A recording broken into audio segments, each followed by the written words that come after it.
Vamos mergulhar numa questão que, olha, praticamente todo mundo já se fez em algum momento. Por que é que, mesmo a gente sabendo exatamente o que precisa ser feito, a mente parece lutar tanto contra o esforço?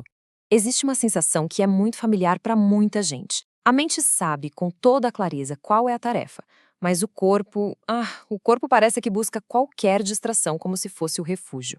É aquela briga interna, silenciosa contra a procrastinação. Um sentimento que, na verdade, não é uma falha, mas sim uma grande pista sobre como a nossa mente funciona. Para a gente conseguir entender esse fenômeno, vamos primeiro dar uma olhada na experiência em si. É como se fosse uma batalha invisível acontecendo aqui dentro, que a gente pode chamar de resistência interna. E o primeiro ponto, que talvez seja o mais importante de todos, é entender o seguinte: essa resistência não é uma falha de caráter, não é preguiça, não é falta de disciplina. É, na verdade, uma parte fundamental da própria programação do nosso cérebro. Um mecanismo que a gente herdou. E essa programação herdada nos leva direto para a razão biológica por trás de tudo isso. Então é hora de conhecer o conceito do cérebro frugal. Esse número aqui é simplesmente impressionante. O cérebro é só uma pequena parte do peso do nosso corpo, certo? Mas ele sozinho consome um quarto de toda a energia que a gente gasta num dia. 25%. É um órgão que, metabolicamente falando, custa muito caro para manter. E justamente por causa desse custo altíssimo, o cérebro desenvolveu um instinto de sobrevivência bem profundo, que a gente pode chamar de economia de energia cerebral. Ele é programado para uma coisa: conservar energia sempre que dê. E não é por preguiça, não, é por uma questão de eficiência evolutiva. E o que gasta essa energia toda? Bom, a lista é grande. Resolver problemas complicados, aprender uma habilidade nova, controlar as emoções. Mas o interessante é que as coisas pequenas também contam. Decisões que parecem bobas, tipo o que vestir ou o que assistir na TV, e o simples ato de processar essa enxurrada de estímulos do mundo de hoje, tudo isso vai drenando a nossa bateria mental. Ok, agora que a gente entendeu essa tendência do cérebro de economizar energia, vamos ver a principal consequência disso no nosso dia a dia: o ciclo de desconforto e fuga. Quando a gente se depara com uma tarefa mais complexa, o cérebro já antecipa que vai ter um gasto de energia alto. E essa antecipação é sentida internamente como uma espécie de desconforto, quase como um alerta de perigo. E qual é a resposta mais instintiva a um perigo? Fugir. E aqui está a grande virada de chave. É muito fácil chamar essa fuga de preguiça, que é uma palavra que já vem com um peso, com um julgamento. Mas o que está acontecendo de verdade é uma evitação de esforço. Ou seja, uma resposta totalmente natural e protetora do nosso cérebro para evitar uma sobrecarga.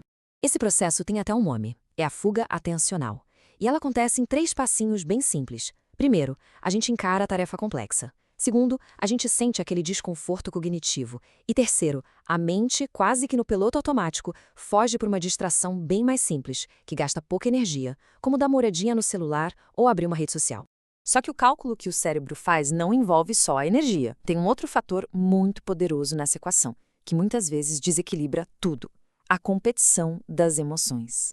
A ansiedade em relação ao resultado de uma tarefa, sabe? O medo de falhar, ou medo do que os outros vão pensar. Tudo isso aumenta, e muito, o tal do desconforto cognitivo. A preocupação com o futuro daquela atividade torna o presente quase insuportável, o que só fortalece a vontade de escapar.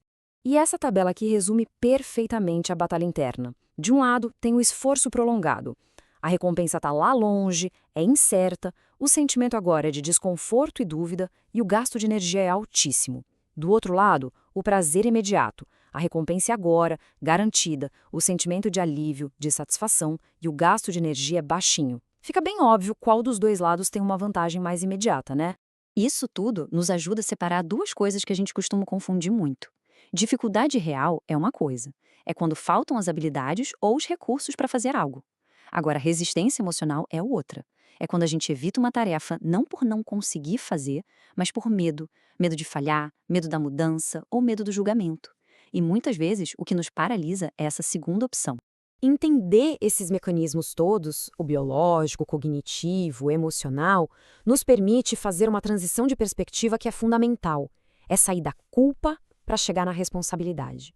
O ponto central aqui é que entender como o cérebro funciona não é uma desculpa para não fazer nada. Muito pelo contrário, é uma ferramenta. É como ter o manual de instruções da nossa própria mente, que nos permite trabalhar a favor dela e não contra ela. E essa nova perspectiva nos permite, primeiro, observar a nossa própria resistência sem tanto julgamento. Depois, reconhecer o que está por trás. É uma dificuldade real ou é um desconforto emocional? A partir daí, a gente pode ter uma abordagem mais inteligente, reconhecendo que o cérebro precisa de pequenas vitórias e focando no progresso, um passinho de cada vez, em vez de buscar a perfeição logo de cara.